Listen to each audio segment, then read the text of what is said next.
Hi, good evening, everyone, and welcome to another edition of our Justice and Pieces guest speaker series.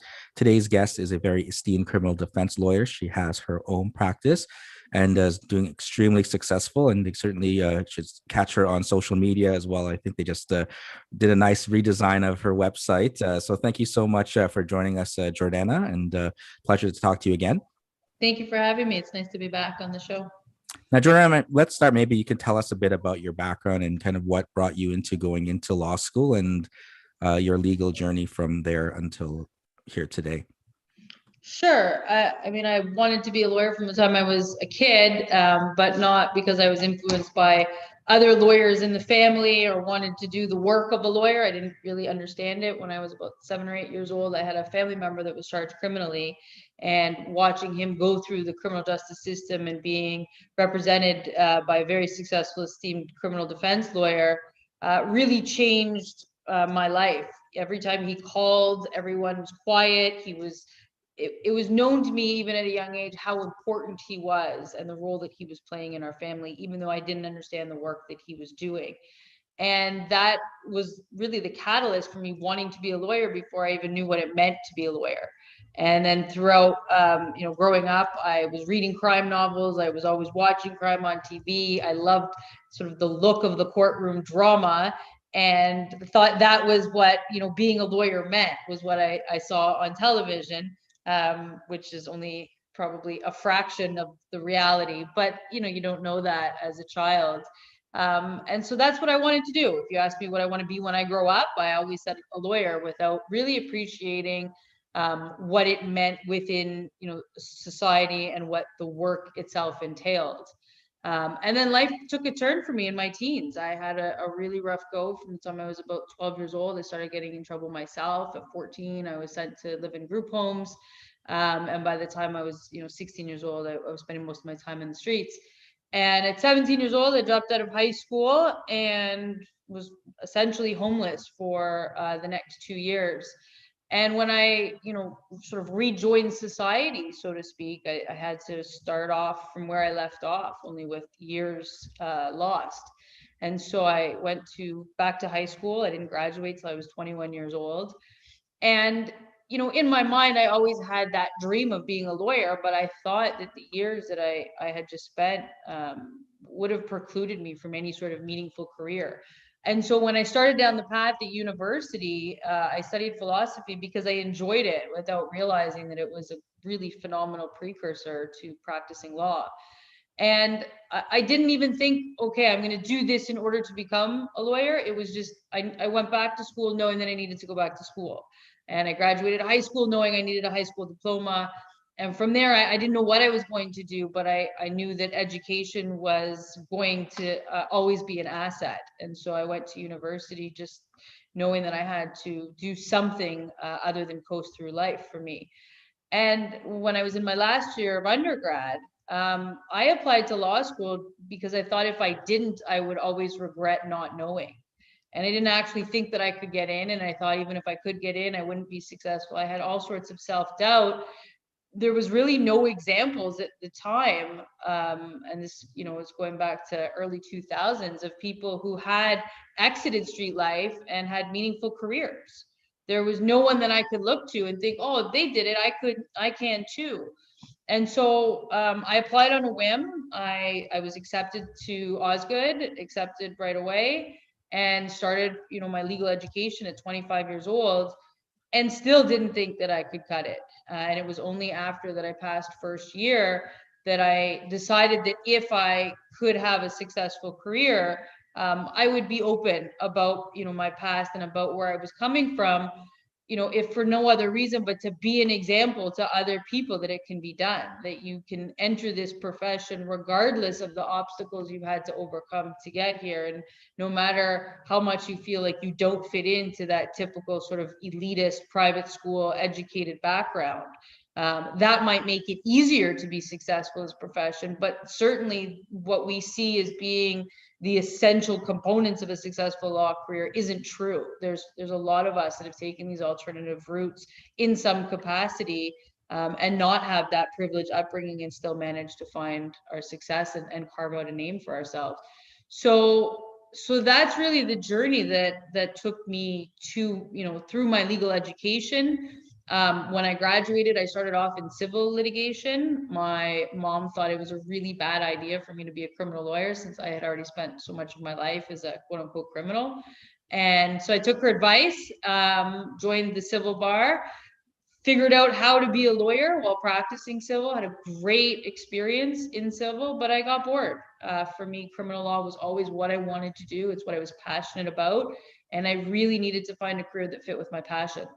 And so in 2010, I joined one of the large firms in Toronto and got a fantastic education in how to be a criminal defense lawyer, how to run the files, how to win cases, how to do your research. And naturally, I built up a business within the profession. For me, being a business person comes sort of naturally, maybe even more natural to me than being a lawyer. And so after about 5 years of being at the firm, I left to start my own firm, and that was in 2015. And so now I run JHG Criminal Law with a focus on defending people charged with murder, drug trafficking, and firearms offenses. So really high risk criminal litigation. And that's by design. It's the types of cases that I prefer doing for the types of clients I prefer working with. And so I've been doing that for probably the last 3 or 4 years now, really as my focus. I've been, defending these types of cases for over 10 years, but really have sort of narrowed down the scope of my practice over the last few years, and have now been, expanding my base. I'm adding a second associate to my practice, plenty of students, and have really been expanding over the course of the last year, which is really, it's been fantastic. And if nothing else, it shows it can be done. And that was really the whole point of me being open about the life that I was coming from and where I've situated myself today within the profession. Now I have, I guess, the mask, and I'm wearing the shirt as well. Yay! But so my question here is right off your mask there. So who judges the judge, and can you explain what this means and the importance to you? And I know you've done TED Talks as well about this topic. So perhaps maybe you can tell us a bit about who judges the judge. For sure. I've actually worn that mask into court, and I've actually had a client who was a witness on a case wear his mask into court. And at first the judge, I think, was a little bit, offended, thinking it was a personal slight, and it is not. And I'm very, vocal when explaining who judges the judge isn't about suggesting, that judges need to be judged. It's suggesting that we as a society need to change the way we judge people. And so it was really born as a hashtag on Twitter. I want to say 8 or 9 years ago, when I started on Twitter as like a commentary on, different social issues where I saw situations of injustice. I would hashtag who judges the judge, and it caught on, and it built up some momentum. And it really peaked with my TEDx talk, which is called Who Judges the Judge? And there I'm talking about, my own journey from homeless high school dropout, properly titled a junkie street kid throughout my youth. And if I let all of those negative titles control me and dictate where I was going in life, I would never be where I am today. And if people judged me by the things that I did during those years, I would never have the life I have today. But I'm that same person, right? I'm just making better choices. I'm living life very differently than I did 20 years ago, but it's still me. And I want to be an example that, the criminal justice system judges people for the worst things they did at the worst time of their life without looking at all of the situations surrounding those events moving forward. That's what a criminal record does. Criminal record says, hey, this person did, these things on this particular date, but the criminal record doesn't explain, oh, but while they were a drug addict and now they're 10 years sober, so we should give them a chance at employment, right? We don't do that. We cut people off as a society based on things people have done and titles that they have earned at the worst times of their life, instead of taking a minute to see what kind of people they are. On the flip side of that, when we meet judges and lawyers and police officers, to some extent, there's a degree of respect that's automatically meted out just by virtue of their title. And I think that's wrong. I think that, not all judges deserve the respect they're given. Not all police officers, as we're seeing in the media more and more these days, are good. But again, those are exceptions, right? I'm not saying that every cop is bad and every judge is bad. It's, let's take a minute and see whether or not the person deserves the accolades that we as a society assign to their titles. And if they do, great. But if not, I think that we need to be able to recognize that judgment requires more than looking at, a couple of diplomas or a couple of entries on a criminal record. Now, I'm glad I know you've been going around over the last, or maybe even beyond that, to different schools, different organizations. The second time's coming back here to speak to my students. And I think it's very important that you're sharing that message because we get this notion, whether it's in law school or even for my students here, of, hey, this is what a lawyer, or this is what a successful paralegal, how they got their path. And they have some, you mentioned, like, private school, and they had family members who were lawyers, and basically there was this kind of treadmill that they were going on there towards that, to that path. But what do you see then in terms of now looking back, practicing for so many years, about sharing that we're all coming from different backgrounds and different experiences, and the importance that there is no right, quote unquote, cookie cutter approach of being successful in this practice? So what would you share to those who have similar backgrounds about how you've been able to achieve such great success and how they can do the same thing? Well, I just think, it starts with recognizing your own potential, right? I talk about how we shouldn't be judging others, but we also shouldn't be judging ourselves for the worst times of our lives. And, it has to start from within, but it's a narrative that, we're often fed, right? Is that you haven't grown up in a particular path, therefore you cannot join that path. But it's not true, right? Those of us that have broken through those boundaries, that haven't come from, positions of privilege, and yet somehow find ourselves surrounded by that privilege within our profession, are proof of that. And so I think that it starts with, each of us recognizing that, like, those boundaries don't actually exist, right? We don't have a cutoff point. You don't have to attend a private school in order to get to law school in order to be successful. It may make it easier, but, so what? One of the things that I also do is I give workshops to some of the youth that are at Covenant House. And one of the workshops that I do, or one of the things that I try to teach, is transferable skills, and how situations of adversity give us skills that other people don't have.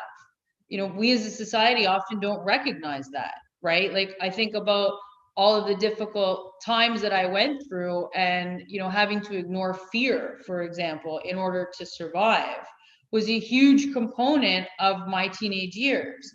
I meet people, now, I mean, it's less today in my vintage, but when I was a young lawyer, a lot of young lawyers were scared to go to court. They were scared to talk in front of a judge. They were scared to talk about to a jury. And sometimes that fear actually prevented them from doing the lawyering that I knew they were capable of. So, for me, I don't have that fear. For me, being a 16-year-old out on the streets of downtown Toronto, that was scary. Walking into a courtroom, no one's going to hurt me there. I don't have to feel fear of that. And so I think that there are, that's just an example of where our situations of adversity can actually be an asset if we just look at them different, right? Instead of looking at as a baggage that we carry around, they're really tools in a toolbox that we get to utilize at our disposal. And so, I think that that's one of the ways that people need to also recognize that they can overcome their situations, no matter what they are, in order to have a successful career in a profession.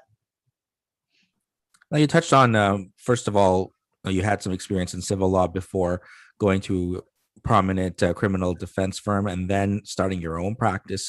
What made you make that decision to go out on your own? And can you compare having your own practice versus being a associate at a criminal firm or even the civil firm?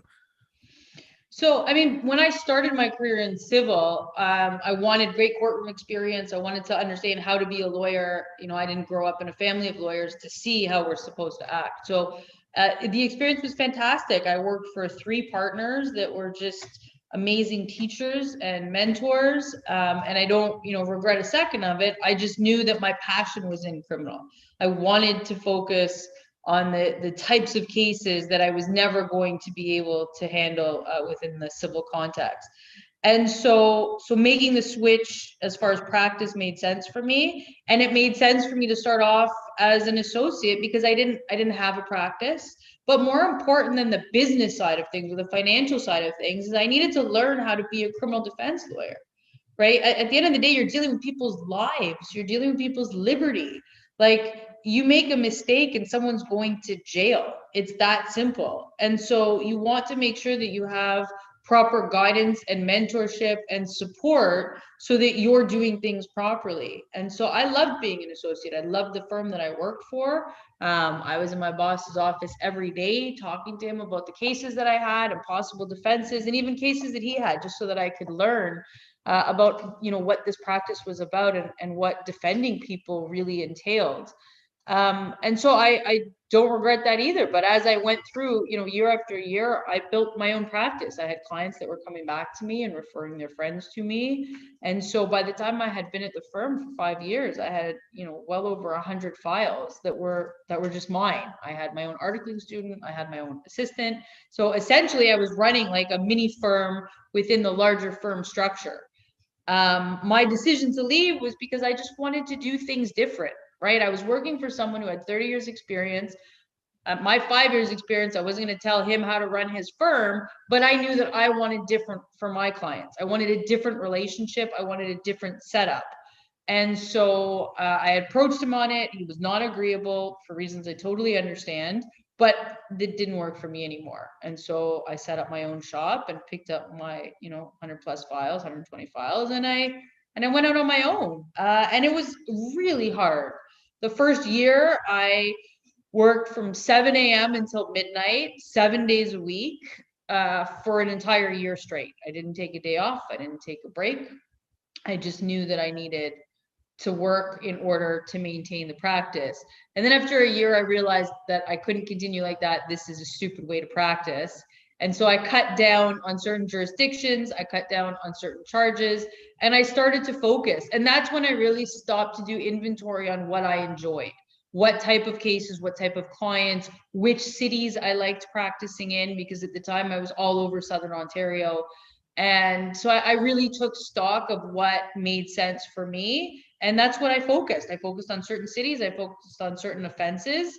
But all of that, takes time, right? I find that students out of law school are like in a rush to set up their own shop, focusing on doing murder cases or big projects. And it's, at first you got to build up to that in every way. And that's really how I did. I made that shift incrementally in order for it to make sense for me.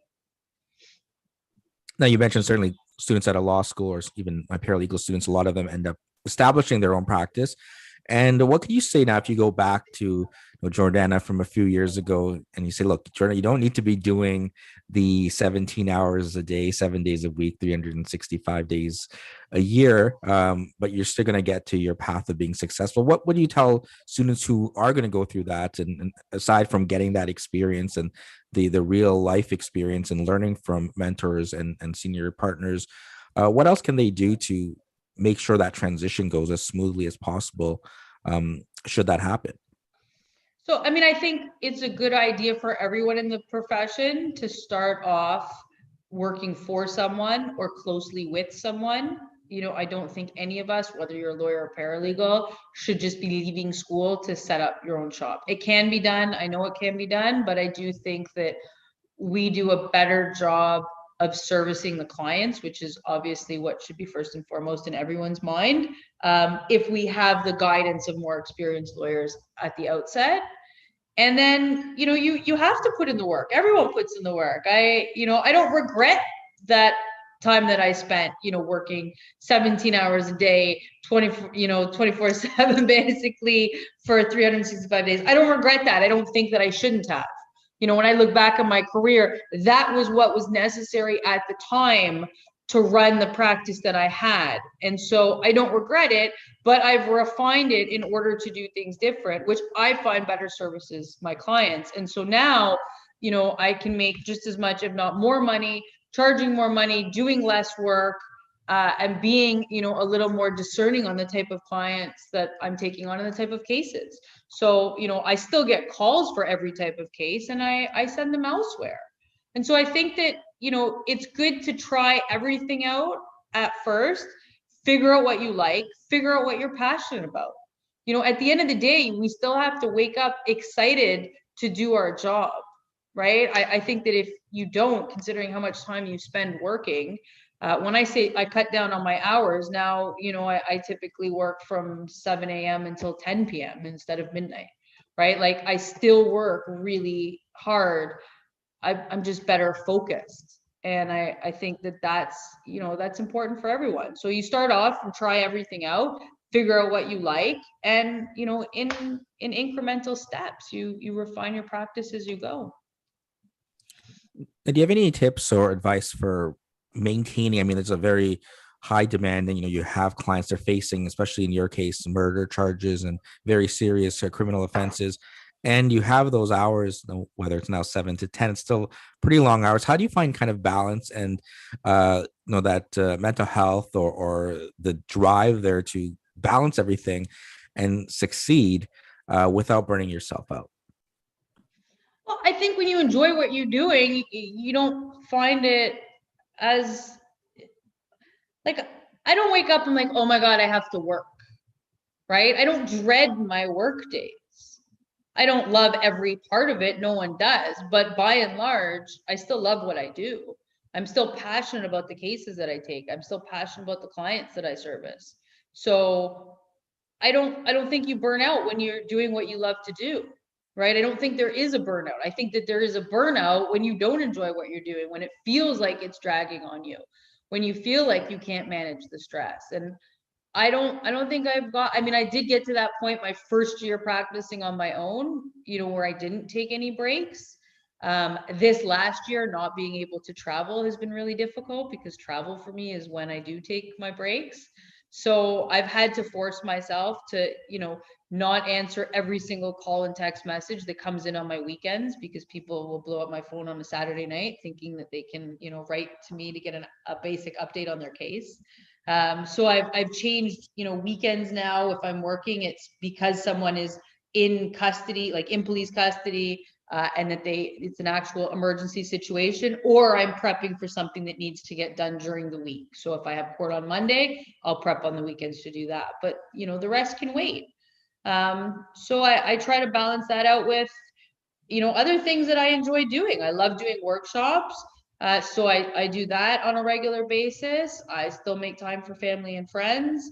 I think at the end of the day, you have to prioritize your time in a way that makes sense to you. But if you love what you're doing, it doesn't feel like a stressor that requires you to take that break before you burn out.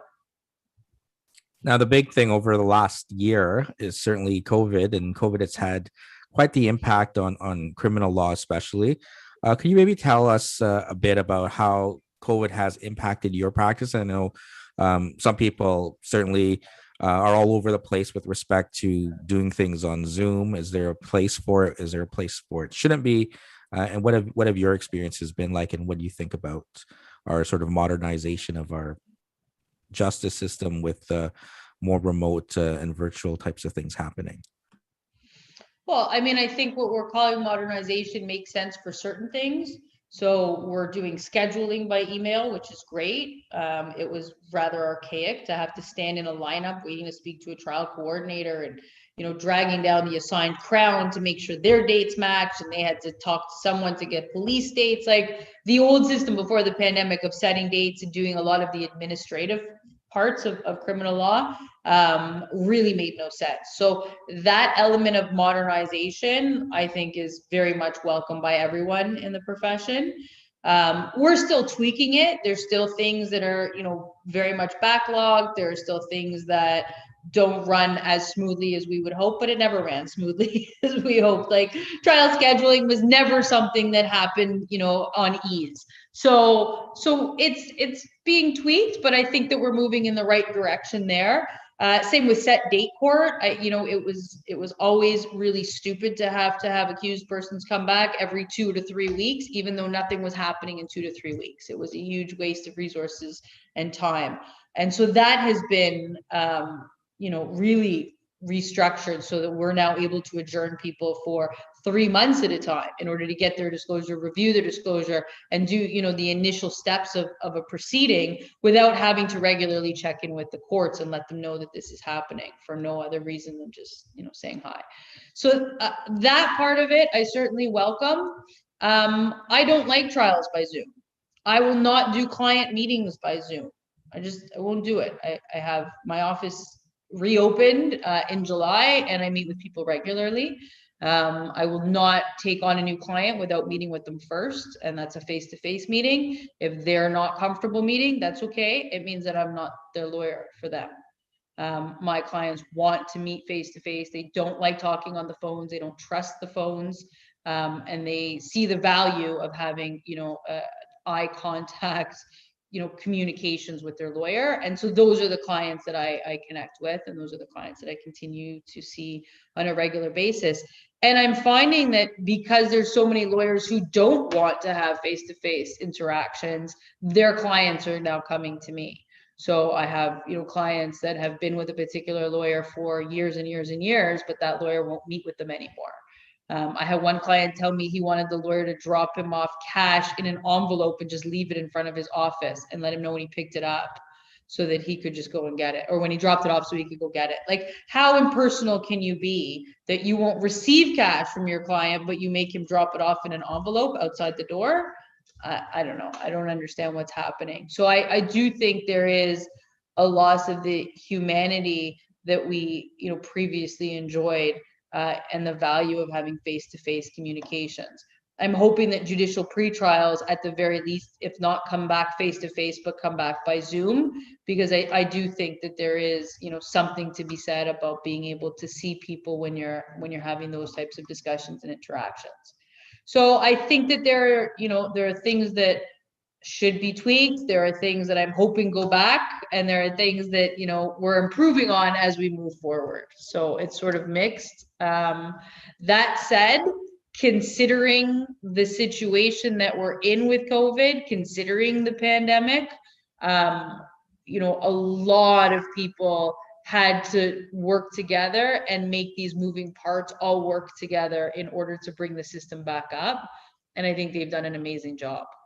By and large, to take us from a total and complete state of lockdown, other than bail hearings by telephone, into what we have now, which is, for the most part, a fully functioning system, albeit with its hiccups on a regular basis. But we're still able to do trials. We're able to do preliminary hearings. We're moving forward.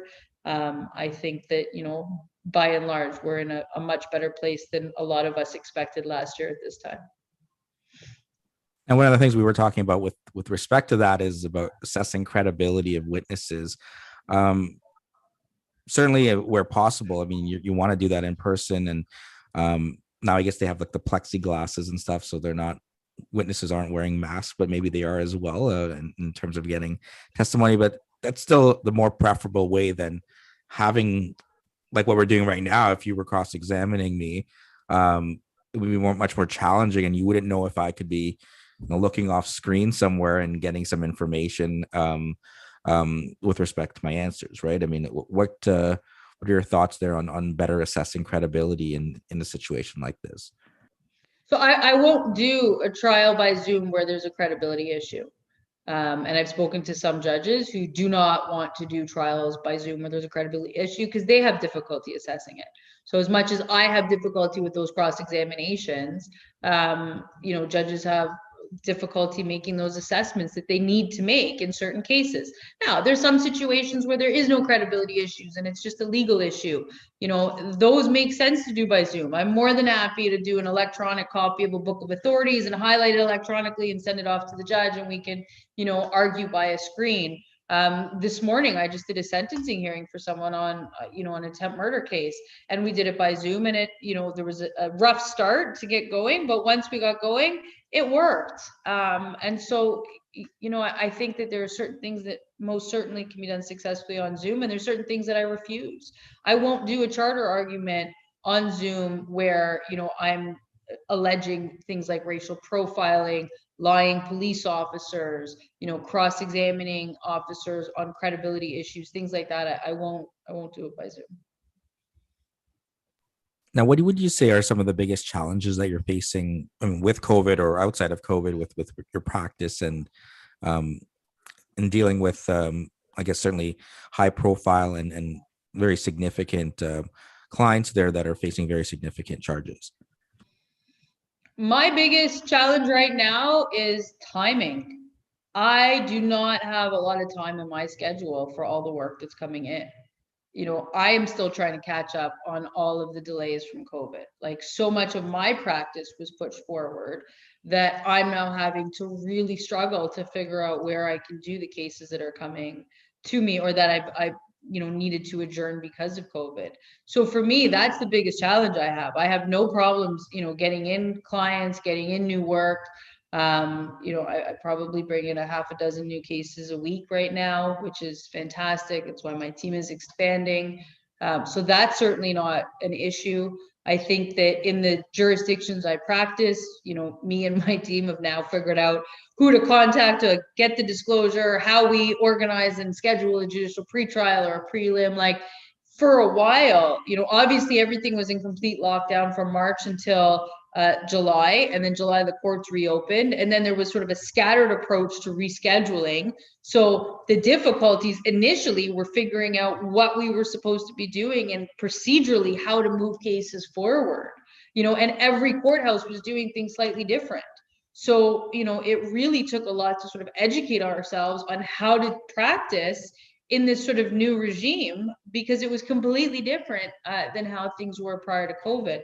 But once we got, that sorted out, I want to say by late fall, and things are still switching around in different courthouses. But, once we figured out procedurally how to push each case forward within the jurisdictions, now the issue is really just a timing and how to figure out how to get all the work done that's coming in.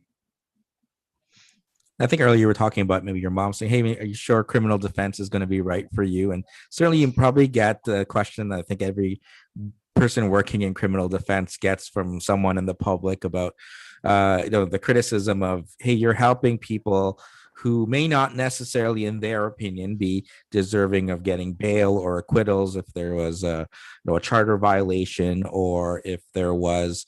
A delay in getting to trial, and you point out the 11B from Jordan, for example. How do you respond to those who are critics of criminal defense lawyers in particular? They ask, how do you sleep at night, kind of thing, when you're working with all of these people, especially in your case with a lot of very high profile clients there. What would you say in response to that? Oh, I just tell them that I typically sleep in the fetal position. That's my standard response for how do you sleep at night. I sleep fine. When people ask how can I defend those people, it's like, who are those people? In Canadian law, there are people who are accused of committing a criminal offense, and I point to the presumption of innocence. So guilty unless and until proven otherwise. So innocent unless and until proven otherwise, and that doesn't happen until the very end of the case, right? It's one of the last stages in a criminal litigation is a finding, whether it's guilty or not guilty. But for the entirety of my defense of an individual, they're presumed innocent. So if the law presumes them innocent, then I need to presume them innocent, no matter what. And so, that's the starting point for me in any of those conversations, is recognition that it's most important to have this presumption. And when you say, like, if you were accused of committing a crime, wouldn't you want presumption until proven otherwise? And they always say, yes, of course I would, because for them, they think they're law-abiding citizens. They could never be wrongfully accused. But you and I know that anyone could be wrongfully accused of doing something they didn't do. And so we all want to enjoy the presumption of innocence. Well, if we all want to enjoy it, we all have to understand that everyone gets to enjoy it. And so when you explain it like that, generally they start, thinking about it a little bit more. And then I explain, on charter litigation, I don't want to live in a police state. I don't want the police breaking down my door with, guns out, ready to search my house for no reason. I want to make sure that there are proper standards in place so that never happens. They can't arbitrarily kick in my door and rob me of things that they think I shouldn't have. And so the only way to make sure that we, as law-abiding citizens, are all protected from such state interference is to make sure that when the police violate the laws that are in place to protect the rest of us, they're not allowed to just continue unscathed. And so, when I'm defending the charter rights of someone who maybe had, an ounce of fentanyl in their pocket, who is factually guilty, it's so that the police get the message from the courts that, illegally arresting someone, conducting an illegal strip search, for example, is not going to be tolerated. So I think that when you start understanding and you start explaining some of the philosophical underpinnings of the rules that we have in place, they just make sense. And people generally appreciate that. Generally, I mean, obviously there's some people who don't care. They think that if you've got a gun on you or you've got drugs on you, that you should just go to jail. And those people are, you're not going to change their minds unless you embark on a conversation about how jail has never helped to change people's behavior, really. But in any event, I do think that once you explain the broader principles, then it makes more sense to those who are skeptical about what defense lawyers do. Now, since you just brought up sentencing and you talked about the sentencing you were working on this morning, maybe you could share, because we just finished off and some of my students are preparing for their exams this week on criminal law, with respect to some of those principles of sentencing and why it's important that it's not just, I mean, sometimes it amounts to segregation and denunciation, but why there's other elements at play about, for example, rehabilitation for those who are facing sentencing. And maybe you can touch on that a little bit. Well, sentencing is it's always a delicate balance, right? There's so many different principles at play when you're trying to figure out the right sentence for a person, because you do have, principles of denunciation and deterrence is split between the general and the specific. So you want to specifically deter someone from committing further offenses. You also want to send the message to other people who might want to commit such crimes that it's not a good idea because, hey, look what happened to that guy. But then on the flip side of that, you don't want to be sending someone to jail for longer than is necessary in order to achieve the other sentencing principles, including rehabilitation, right? Like at the end of the day, if someone's not being sentenced to life, they're going to come out, right? Whether it's 10 years, 15 years, 20 years, they're coming out of jail. And if you're sentencing them beyond what is necessary to achieve, some of the principles of sentencing, then you're destroying any prospect of rehabilitation. And the result is someone who comes back into the community, because they will be back in the community, with absolutely no hopes of becoming, a pro-social functioning member of society, which isn't what we want, right? At the end of the day, if you're going to send someone to jail, the hope is that when they come out, they're not going to be committing further offenses. And so it becomes a delicate balance, because in order to achieve that, we're sending them to what is arguably the most violent environment within Canadian society, right? Jail is violent by and large, and people are existing under a different set of rules. And I see it time and time again where people enter, especially the federal system and the penitentiaries, and they come out worse. So, we're sending people away and we want them to come out and not commit further offenses, but we're not providing them with the proper supports that they need in order to achieve those ends. So the sentencing is meant to be a delicate balance between those different competing interests. Now, there's certainly been over incarceration of people of color, specifically Indigenous people, as well as, we've been talking about systemic racism, even in the charter applications that sometimes come our way with respect to the police stops and contact with the police as well. What do you think we can do to better improve the situation? And again, as you pointed out, lower the incarceration rates, because it's not really achieving the aim of rehabilitation if people are going to go to jail and come back worse and reoffend, and the underlying issues are not addressed. Well, it's actually pretty easy. We need to do a better job of addressing the underlying issues of criminality in the first place, right? By the time someone gets to sentencing, it's too late. They've already committed the crime. They've already, harmed their quote unquote victims or society at large, depending on what the crime is, obviously, but we're dealing with the aftermath. If we put those resources on the front end and helped people to avoid entering the criminal justice system in the first place, we would all be better off, right? Less people would need to carry guns, less people would need to sell drugs, less people would need to commit robberies. We need to do a better job of providing, marginalized and racialized communities with the resources they need initially to help young people not enter the criminal justice system at the outset. Right? If we did a better job with education and healthcare and job training and providing different skills workshops, different athletic programs, like there's so much that we can do within those communities. 12 and under, right? 14 and under. Let's help individuals, avoid the criminal justice system and excel in school, right? And then we don't have to worry about doing better with sentencing. Now, given your own story, I mean, you've touched on it just there with ways we can achieve the same kind of success of others kind of going through that. I mean, is there anything more? Or I mean, I think you've got right to the heart of the issues. Let's look at the 12-year-olds and the 14-year-olds and see what the issues are there, and kick it in the butt before they become 25, 30, 40, and they're on this path that it's very difficult to get out of. But we know what the issues are. Like there's been inquiry after inquiry. The community groups and organizations have been, rallying for this for decades. Like none of this is new. None of what we're talking about is new. The communities themselves have seen it and argued for it and lobbied for it, and the government ignores it. And instead, they're going to spend $100 million at least buying guns back from law-abiding citizens instead of spending 200 or 300 million dollars in better educating communities so that the illegal gun trade and gun violence ceases. They've just got it backwards and have for decades. But the solutions isn't easy. And it's been something that community groups have been rallying for a very long time. Now, looking back at your career thus far, what do you feel is the most significant accomplishment and things that you're the most proud of that you've accomplished? Well, certainly the success of my law firm, being able to stand on my own and, create the business that I have and still achieve the results that I do for my clients.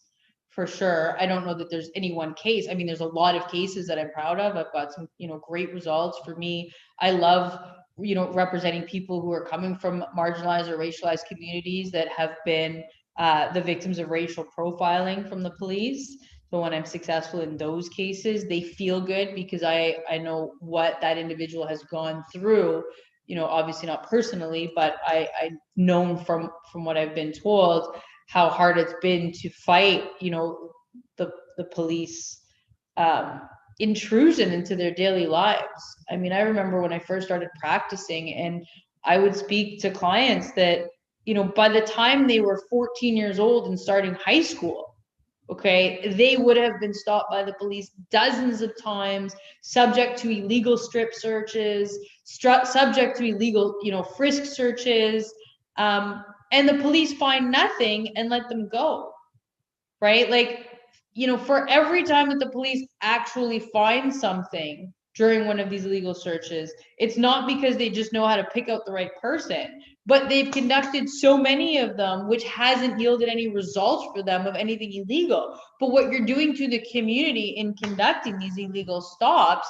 is developing a situation of distrust and, quite frankly, anger and aggression, which is warranted, right? Imagine if 3 times a week you're coming home from basketball practice and all you're doing is trying to get home in order to do your homework and go to school the next day, and you've got cops that are stopping you, harassing you, where are you going, what are you doing, frisking you, checking to see if you have a gun when you really don't, right? You do that enough times and you're building up resentment within an entire community, and that's what happens.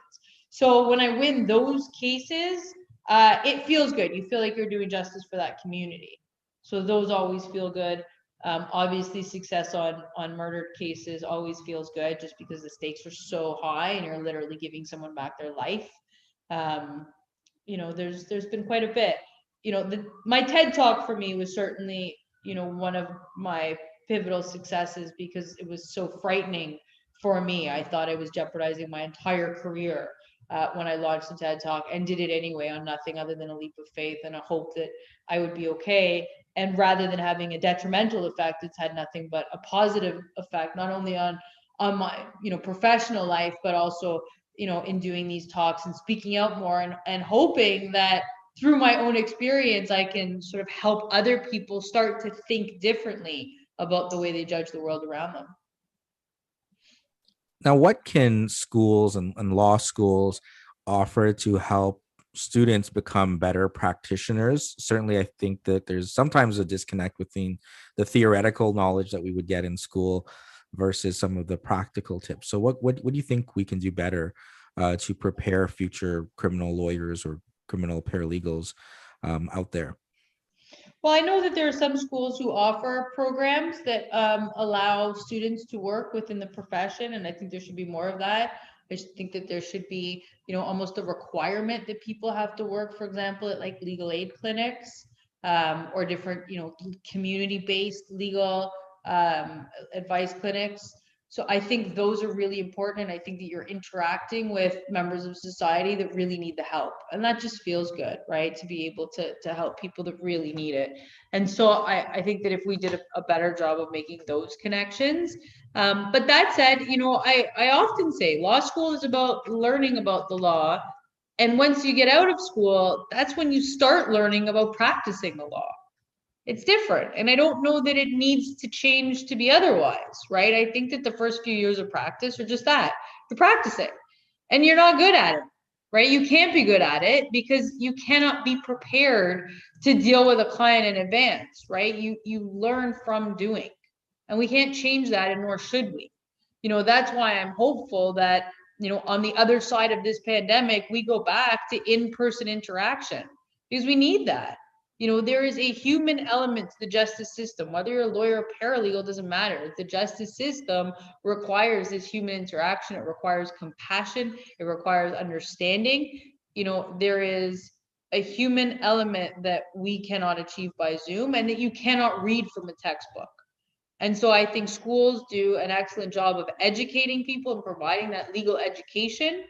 And after school is where we really learn how to put that education to use. And for those who want to be litigators or advocates, what I think you mentioned earlier about some people are just afraid of being in court and speaking and making their submissions. What do you think? I mean, I think from your approach was a little unique there, given your upbringing of not being afraid. But for others, what can they do to better spit out their arguments there and not feel intimidated by the process? Or is that just something that comes with more experience?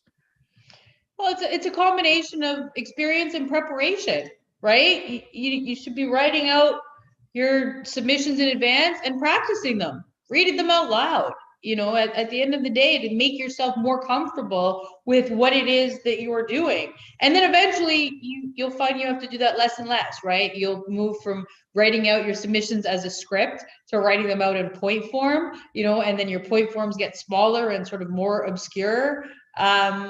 But I think all of us, we need to prepare, and then you just need to practice. Get out there and do moots, get out there and do public speaking events. I think like anything you're afraid of, you got to suck it out. Now, one of the things certainly, I think you just hit a milestone as well for your Instagram following is there's a lot of social media, whether it's as well as things like marketing here with the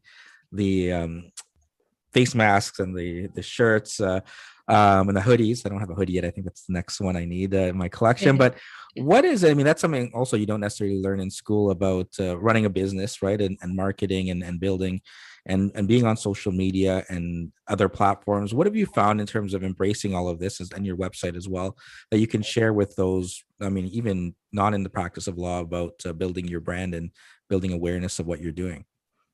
So I think that comes second. I think first you got to figure out how to practice and how to figure out how to be a good lawyer, right? I think that's number one. Because if you're not doing a good job, doesn't matter how shiny and pretty your website is, and it doesn't matter how many followers you have, you're not doing a good job. And within, the criminal context, for sure, people talk, right? So if you're a bad lawyer, your clients are going to know it. They're going to see it in court. They're going to feel it, like that you're just not doing a good job. So number one, be a good lawyer.